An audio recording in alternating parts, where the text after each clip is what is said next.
देखो binomial theorem का एक क्वेश्चन है और ये क्वेश्चन जो है काफी आसान है। मतलब आपको यहाँ पर जो ये क्वेश्चन होता है कांस्टेंट टर्म वाला जो कोफिशिएंट से रिलेटेड है ऑब्वियसली, तो इस तरह क्वेश्चंस काफी पूछा जाता है।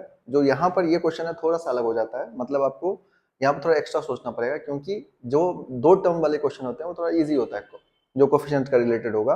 लेकिन इसके साथ क्या है कि एक एक्स्ट्रा टर्म दे रखा है जो कि आपको थोड़ा सा वहां पर सोचना पड़ेगा किस तरह से सॉल्व करना है। एक बार सीख जाओगे तो क्वेश्चन बनाना बहुत आसान है, ऐसा नहीं क्वेश्चन बहुत डिफिकल्ट होता है। ये एक बार बस ध्यान से देख लोगे तो ये क्वेश्चन बहुत आसानी से बन जाएगा। तो देखते हैं हम लोग इस क्वेश्चन को किस तरह से सॉल्व करना है। तो जब आप इस क्वेश्चन को सॉल्व करने के लिए जाओगे तो यहाँ पर कैसे सॉल्व करना चाहिए, तो देखिए एकदम सिंपल है। जैसे आपको टर्म दे रखा है 1 plus of 2x minus of 3x cube और यहाँ पर है आपका 3/2 of x square minus of 1/3x के पावर 9। ठीक है, ये क्वेश्चन है। अब देखिए इस क्वेश्चन में आपको बोला गया कांस्टेंट टर्म। कांस्टेंट टर्म का मतलब होता है टर्म इंडिपेंडेंट ऑफ x। तो यानी आपको ये पता करना है। तो देखिए आप ये वाले पार्ट को आप एज इट इज रहने दो, पहले आप इस पार्ट को सॉल्व करो। इस पार्ट को देखो कि भाई यहाँ पर जो है x का पावर क्या आ रहा है। तो जैसे अगर हम लोग इसको एज इट इज रखें यानी 1 plus 2x minus of 3x cube, अब इसको सॉल्व करते हैं तो यहाँ पर क्या लिखोगे आप, tr+1 का फॉर्मूला लगाओगे तो यहाँ पर ये हो जाएगा आपका NCR। यहाँ पर लिख सकते हो आप 3/2 x स्क्वायर के पावर 9 माइनस r और यहाँ पर हो जाएगा आपका माइनस ऑफ 1/3x के पावर r। जैसे फॉर्मूला पढ़े होगे NCR a to the power n minus r into X to the power r। तो इस तरह से आप इसको लिख सकते हो ना। इसको फर्दर सॉल्व करो तो ये जो पार्ट है वो तो एज इट इज रहेगा आपका इंटू NCR, ये हो जाएगा 3/2 के पावर n माइनस r यानी 9 माइनस r और ये x स्क्वायर है तो ये 2 से मल्टीप्लाई कर दो तो ये कितना हो जाएगा x के पावर 18 माइनस 2r।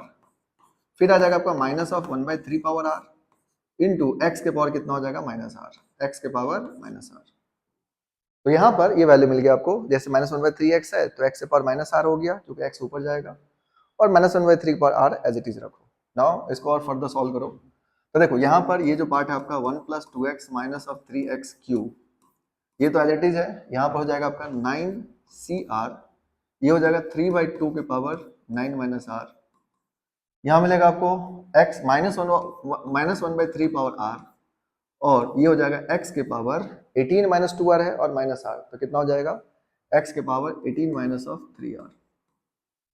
अब यहाँ पर देखिए आपको करना क्या है, ये पार्ट जो है आपका कोफिशिएंट हो गया, इस पार्ट को एज इट इज रहने दो। इस x को यहाँ मल्टीप्लाई करके देखो कि कौन कौन से टर्म इंडिपेंडेंट ऑफ x हो सकता है। तो जैसे x से आप 1 को मल्टीप्लाई करोगे, देखो 1 वाले के साथ मल्टीप्लाई करोगे तो x के पावर 18 माइनस 3r ही रह जाएगा। अब यहाँ पर फिर 2x वाले के साथ मल्टीप्लाई करो तो plus of 2x into x के पावर 18 माइनस 3r और फिर हो जाएगा आपका minus of 3 into x cube into x के पावर 18 माइनस ऑफ 3r, ये आ जाएगा। अब x को एक साथ करके देखो तो यहाँ पर देखिए ये आ गया आपका x पावर 18 माइनस 3r, ये हो जाएगा 2 इंटू एक्स के पावर 19 माइनस 3r क्योंकि बेस सेम है तो पावर ऐड हो जाएगा। फिर ये मिलेगा माइनस ऑफ 3 इंटू एक्स के पावर 21 माइनस ऑफ 3r, यहाँ पे ये मिल गया। अब इसको हम लोग क्या कर सकते हैं, फर्दर जब सॉल्व करेंगे तो x के पावर को 0 से इक्वेट करेंगे क्योंकि हमें क्या चाहिए कांस्टेंट टर्म। तो देखो यहाँ पर जब भी इस तरह क्वेश्चन है तो पहले आप इस तरह सॉल्व कर लो, देन x को आप इक्वेट करो। तो देखो इसके लिए इक्वेट करोगे तो 18 माइनस 3r इक्वल्स टू 0 तो r के वैल्यू क्या होगी 6, यानी r के वैल्यू 6 के लिए इस एक्सपेंशन में कांस्टेंट टर्म आएगा।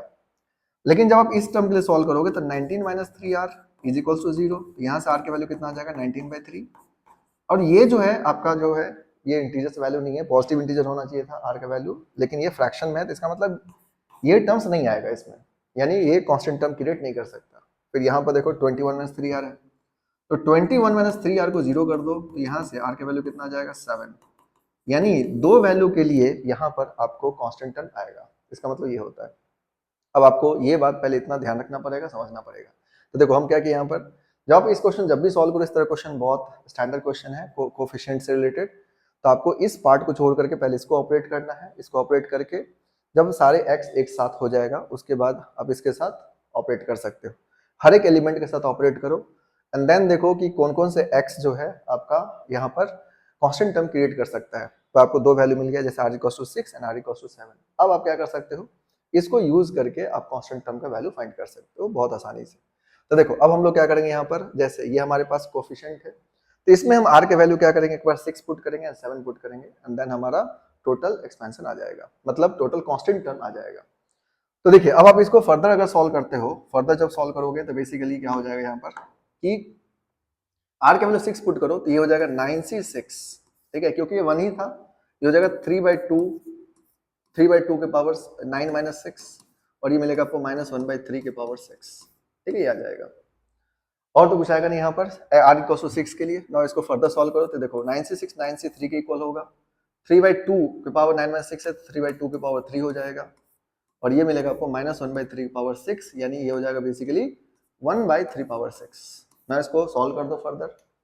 जब इसको फर्दर सॉल्व करोगे तो देखो यहाँ पर क्या हो जाएगा कि जैसे ये 3 कैंसिल कर सकते हो, ये 3 बच जाएगा, 9c3 को ऑपरेट करोगे तो 9 इंटू 8 इंटू 7 बाई क्या हो जाएगा 3 इंटू 2 इंटू 1, ये मिलेगा आपको 3 का तो कैंसिल ही हो गया, तो 1/8, और यहाँ पर हो जाएगा 1/27, क्योंकि 3 का क्यूब एक बच जाएगा तो 27। ना अब इसको ऑपरेट कर दो। अब इसको जब सॉल्व करोगे तो देखो यहाँ पर क्या हो जाएगा, ये 8 कैंसिल होगा, इसके बाद 9 3 जा 27, तो आपको मिलेगा 7/18, है ना, 7/18 आ गया, 3 3 जा 9 2 जा 18, यानी r इक्वल टू 6 के लिए कितना मिला आपको 7/18 मिला। तो एक कांस्टेंट टर्म जो हुआ वो 7/18 आ गया। अब आपको एक और देखना पड़ेगा r इक्वल टू 7 के लिए। तो देखो r इक्वल टू 7 के लिए जब आप सॉल्व करते हो फर्दर, यहाँ पर हम लोग सॉल्व करते हैं इसको, तो देखो r इक्वल टू 7 के लिए जब आप सॉल्व करोगे तो क्या होगा, तो बहुत सिंपल है।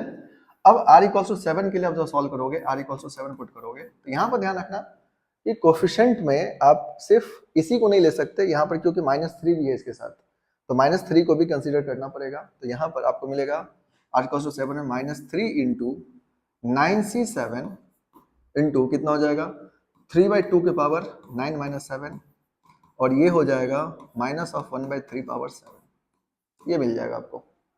अब इसको फर्दर सॉल्व कर दो, तो जब आप फर्दर सॉल्व करोगे तो ये मिलेगा आपको -3, 9c7 को आप लिख सकते हो 9c2, 3/2 का 9 माइनस 7 क्या करोगे तो स्क्वायर हो जाएगा, यानी 3/2 यानी 9/4 हो जाएगा, इनटू ये मिलेगा आपको 1 यानी माइनस माइनस क्या कर दो प्लस, तो 1/3 पावर 7, ये आपको मिल जाएगा।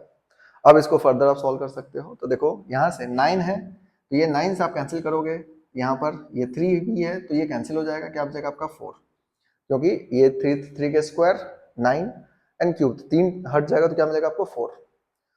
अब इसको और फर्दर सॉल्व कर दो तो बेसिकली आपके आंसर्स आ जाएंगे। अब तो यहाँ पर इसको फर्दर जब सॉल्व करोगे तो क्या हो जाएगा, ये 9c2 को लिख सकते हो 9 इंटू 8/2 इंटू 1, और इंटू यहाँ पर आपको मिल जाएगा ये हो गया 1/4 एंड 3 पावर 4। तो देखिए 1/4 इंटू 3 पावर 4 करोगे तो क्या मिलेगा आपको 3 टू द पावर 4 9 27 81, तो 81 मिल गया। अब इसको फर्दर सॉल्व कर दो तो 9 से जाओगे तो 9 यहाँ पर दिस वन इज 2 4 जाए 8, तो 8 कैंसिल हो गया, यानी आपको क्या मिला 1/9। तो देखिए एक मिला आपको 1/9 और एक क्या मिला आपको यहाँ पर 7/18। अब ये दोनों को क्या करो आप ऐड कर दो, तो बेसिकली आपका जो कोफिशिएंट हो जाएगा, कोफिशिएंट यानी कांस्टेंट टर्म्स जो हो जाएगा बेसिकली, ये कांस्टेंट टर्म कितना हो जाएगा आपका 7/18 प्लस ऑफ 1/9। अब ये किसके इक्वल है, ये जो वैल्यू आया ये p के इक्वल है, यानी ये p है। अब इसका एलसीएम ले लो तो ये कितना हो जाएगा आपका 18, ये हो गया आपका 7 प्लस ऑफ 2 यानी 9/18, 9/18 आ गया। अब इसको यहाँ पर आप लिख सकते हो 9 2 जा 18 इक्वल्स टू p, यानी p का वैल्यू कितना आ गया 1/2, p का वैल्यू आ गया 1/2। आपसे पूछा गया था 108 p का वैल्यू कितना होगा, तो ये क्वेश्चंस अब आसानी से बना सकते हो आप। तो देखिए 108 p के वैल्यू जो निकालोगे तो आप यहाँ पर फाइंड कर लो 108 p, 108 p का वैल्यू कितना हो जाएगा, 108 इंटू p का वैल्यू कितना है यहाँ पर 1/2, तो 1/2, तो इसको अगर सॉल्व करोगे तो ये मिलेगा आपको 54, ठीक है, तो 54 इसका क्या होगा करेक्ट आंसर होगा। ये क्वेश्चन बहुत ही अच्छा क्वेश्चन है, इस क्वेश्चन को सॉल्व आप करोगे तो इस तरह से सॉल्व कर सकते हो, बहुत इजी वे में सॉल्व हो जाएगा। बस आपको ये थोड़ा बहुत चीजें ध्यान रखना पड़ेगा कि किस तरह से सॉल्व करना है, और इसमें गलती नहीं करना है, क्योंकि यहाँ पर अगर आप ठीक से ऑपरेट नहीं करोगे तो यहाँ पर गलत हो जाएगा। और दूसरी गलती यहाँ पर ये हो सकता है कि जैसे जब भी आप कोई कोफिशिएंट निकाल रहे हो तो इसमें अगर इसके साथ -3 है तो -3 आपको कंसीडर करना पड़ेगा। जैसे यहाँ पर कुछ और होता, जैसे ये 2 होता तो 2 हमें लेना पड़ता है यहाँ पर, लेकिन यहाँ पर 1 था तो कोई दिक्कत नहीं है। और x के साथ तो ये टर्म्स क्रिएट ही नहीं हुआ कांस्टेंट टर्म्स, इसका मतलब x की जरूरत यहाँ पर x वाले को हमें फाइंड करने की जरूरत नहीं है। तो आपको हर बार इस तरह के जब भी कोई क्वेश्चन पूछा जाए, ये क्वेश्चन बहुत अच्छा क्वेश्चन होता है, आप इसको क्या करो प्रॉपर चेक करो ठीक से सॉल्व करो, और इसी तरह क्वेश्चन पूछे जाते हैं जनरली, तो आपसे क्वेश्चन बन भी जाएगा। तो आप इसको ध्यान रख सकते हो, क्योंकि कोफिशिएंट जो है one of the important topic आप कह सकते हो, बहुत ज़्यादा ही इंपॉर्टेंट है बाइनोमियल का। और ये आप यहाँ से इस तरह क्वेश्चंस को सॉल्व करोगे तो बहुत आसानी सॉल्व हो जाएगा। तो सम ऑफ कोफिशिएंट, एंड देन ये कोफिशिएंट फाइंड करना, कांस्टेंट टर्म फाइंड करना, एंड एक और होता है ग्रेटेस्ट कोफिशिएंट। ये सारे टॉपिक काफ़ी इंपॉर्टेंट होते हैं, तो आप इसको अगर ध्यान रखते हो अच्छे से तो आपके लिए बहुत ईजी रहेगा, एग्जाम में आप इसको सॉल्व करना बहुत आसान काम है। तो आप इसको ध्यान रख सकते हो।